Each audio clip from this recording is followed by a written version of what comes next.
Je t'écris des mots purs, j'ai gommé les ratures, et là sur le papier, j'ai effacé tes photos furées. C'est une très très bonne question à poser, parce qu'aujourd'hui, le thème de cette visite au Club des libraires de Télématin, c'est la fuite, l'exil. Oui. Et donc pour fuir, et pour peut-être que vous allez fuir en voiture électrique. Oui, même si dans un des livres, vous allez voir qu'il n'y a plus d'électricité. Mais ça, on va en parler dans quelques instants. Alors c'est vrai qu'avec notre libraire de la semaine, Julie Bach, qui officie à Puteaux dans le département des Hauts-de-Seine, région parisienne, avec Julie, donc ce matin, elle s'est dit, il y a des livres qui m'ont plu, c'est le principe de cette chronique, je vais vous les livrer, voilà ce qu'elle nous a dit. Mais le hasard fait que, voilà, c'est l'exil, c'est le changement de vie. Donc je dis très bien. Alors ça, c'est pas Julie, hein, ça c'est pas Julie. C'est la première auteure. C'est la première auteure, exactement. C'est Mariam Majidi. Alors, 3 livres, 2 romans et une BD. C'est rare. Eh ouais, une BD sociétale. Une BD ou une BD roman? Une BD sociétale. Elle va vous la présenter. Surprise. On va commencer en tout cas par Mariam Majidi, édition Le Nouvel Attila. Ça s'appelle Marx et la poupée. Petit mouchoir Marx quand même. comme Karl. Alors, Marx comme Karl, poupée comme poupée. Voilà. Poupée comme quoi? Poupée comme poupée russe? Non, poupée d'une enfant qui va devoir fuir son pays. Ah, c'est très beau, c'est très émouvant. Regardez, c'est parti. Mariam est née en Iran de parents activistes communistes qui ont pris part à la révolution iranienne.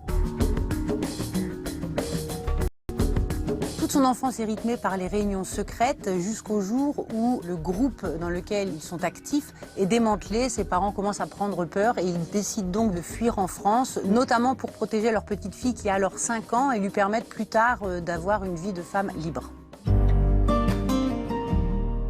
Ce que nous raconte Mariam, c'est cet exil, la difficulté de s'intégrer dans ce pays, l'arrivée dans l'école avec des enfants dont elle ne comprend pas la langue. C'est le déchirement de quitter sa grand-mère, sa famille et son pays. Il a fallu qu'elle se sépare de ses jouets et notamment de sa poupée, en même temps que ses parents ont été obligés d'enterrer dans leur jardin les livres interdits, notamment ceux de Karl Marx. Ce livre est extrêmement touchant. J'ai été émue aux larmes à plusieurs reprises. C'est une écriture absolument magnifique et poétique qui nous touche au plus profond de nous. Mon deuxième coup de cœur, une BD fascinante, Les Nouvelles de la Jungle de Lisa Mandel et Yasmine Bouaga aux éditions Casterman. La jungle de Calais, on en a tous entendu parler, mais finalement, qu'était-ce au juste? Les 2 auteurs, l'une sociologue et l'autre dessinatrice, sont allées en immersion pendant 9 mois dans ce camp qu'elles appellent une ville-monde. Donc il y a les réfugiés, bien entendu, mais également les bénévoles qui donnent de leur temps, les riverains, ceux qui aident, mais aussi ceux qui dénoncent, mais aussi des acteurs plus inattendus comme les mafieux ou les passeurs qui profitent du système. Ce livre est un énorme coup de cœur. On ne s'ennuie pas une seule seconde. C'est bourré d'humour, donc ça rend la lecture très agréable. Et ce qui est génial, c'est que c'est sous forme de BD. Du coup, c'est beaucoup plus facile et beaucoup plus accessible qu'un essai sociologique. Ça va toucher beaucoup plus de monde. Et quand on le referme, il continue à résonner en nous très longtemps.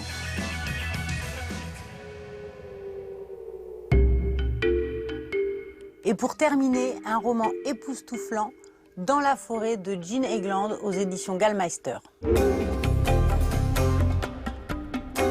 Nell et Eva sont 2 sœurs de 17 et 18 ans qui vivent dans une maison au milieu de la forêt. Elles y ont toujours vécu puisque leurs parents sont des adeptes de la nature et les avaient un petit peu éloignées de la société. Or aujourd'hui, il y a un cataclysme dont on ne sait pas exactement ce qu'il est, qui fait qu'il n'y a plus d'électricité, il n'y a plus d'eau, il n'y a plus de train, il n'y a plus d'avion. C'est la fin du monde, leurs parents meurent et elles se retrouvent face à elles-mêmes. Vont-elles s'en sortir? Eh bien, vous le découvrirez en lisant ce roman absolument époustouflant. Pour la petite histoire, ça fait plus de 20 ans qu'il a été écrit en Amérique. Aujourd'hui, il est édité en France. Et vous allez vous rendre compte à quel point l'auteur a été visionnaire. Bonne lecture à tous.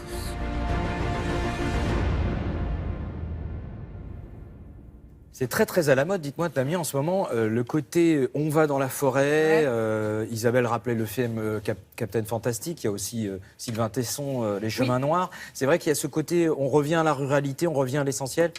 Oui Thomas, sauf qu'il est écrit il y a 20 ans. Par Jean England, donc une américaine, écrit il y a 20 ans. Il est traduit pour la première fois en France par Gallmeister. Alors, je vais être très honnête avec vous. Moi, d'habitude, les livres apocalyptiques, post-apocalyptiques, j'aime pas ça. Alors, c'est mon goût perso. Pourquoi j'aime pas les voitures électriques? Oui, non, mais si vous voulez le côté, il y a des astéroïdes qui arrivent, il y a des extraterrestres. Moi, perso, ça me gonfle, pardon. Mais là, pas du tout, parce qu'en fait, oui, d'accord, c'est la fin du monde au début du livre. Donc, pour des raisons qu'on n'explique pas, mais c'est pas grave, l'électricité disparaît, l'eau se raréfie, on peut plus voyager, etc. Donc, qu'est-ce qui se passe? C'est un livre sur le retour à la nature. Qu'est-ce qu'on fait, nous, aujourd'hui, dans notre société où on est connecté en permanence, les smartphones, si demain, on n'a plus de smartphone, qu'on n'a plus l'électricité, qu'on n'a plus Internet, qu'est-ce qu'on fait? On regarde Télématin quand même ou on vient faire Télématin chez vous parce qu'il n'y a plus d'électricité. Mais on ne peut pas mettre un petit groupe électrogène? On met mamie qui pédale dans la cave avec éventuellement, mais bon. Et donc, ce que j'ai aimé là-dedans, dans ce livre, si vous voulez, il y a un petit côté Into the Wild. Vous vous souvenez de ce film extraordinaire de Sean Penn? Voilà. Il y a un peu. Termine très mal, hein. Ah bah oui, mais ça je vous dis pas comment ça finit. Oui, c'est vrai, les gens l'ont pas vu. Non, il y a 2007, Into the Wild, on l'a vu quand même. Bon bref. Et donc là, ce qui est formidable, c'est le destin de ces deux sœurs, livrées elles-mêmes en pleine forêt. C'est pas ennuyeux du tout. Vous dites pas, oh là là, il y a des écureuils et ils vont manger des noisettes et c'est ennuyeux. Pas du tout, du tout. C'est un très beau livre. Il y a des écureuils, ils vont vous manger les noisettes, d'accord. Non, alors là, ça sent le pari, excusez-moi. Bon, mais... ouais. Bon, dites-moi, des nouvelles quand même, parce que, alors, la jungle de Calais, vue d'ici, on est bien au chaud et tout, etc. On se dit une petite bande dessinée, c'est rigolo. En fait, la jungle de Calais, quand on était à Calais, et qu'il y avait les Calaisiens, c'est un drame absolu.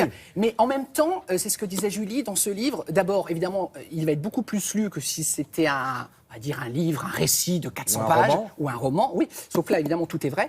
Il y a beaucoup d'humour et on s'est rendu compte que dans cette jungle de Calais, il y avait toute une espèce de vie qui s'est construite. Il y avait des magasins, il y avait un coiffeur et on apprend aussi le côté terrible, les passeurs, les gens qui profitent, il y avait une mafia. Enfin, c'est vraiment un témoignage. En plus, officiellement, elle a été démantelée, cette jungle de Calais. Ouais. Donc je trouve que c'est un témoignage pour l'histoire, même pour des adolescents chez vous, pour les tenir au courant de ce qui s'est passé là, chez nous, en France, à Calais.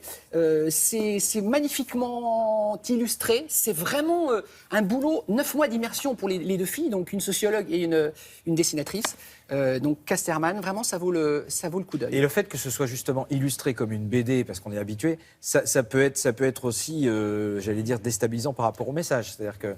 Moi, je trouve que c'est pas antinomique. Je trouve qu'au contraire, non, le message passe grâce justement à ces illustrations et parfois à l'humour dont les auteurs font preuve. Charlie Hebdo fait souvent des reportages qui sont en bande dessinée. Exactement. Et le message est fort. On a placé antinomique, donc ça c'est très bon pour le Scrabble. J'ai gagné un café.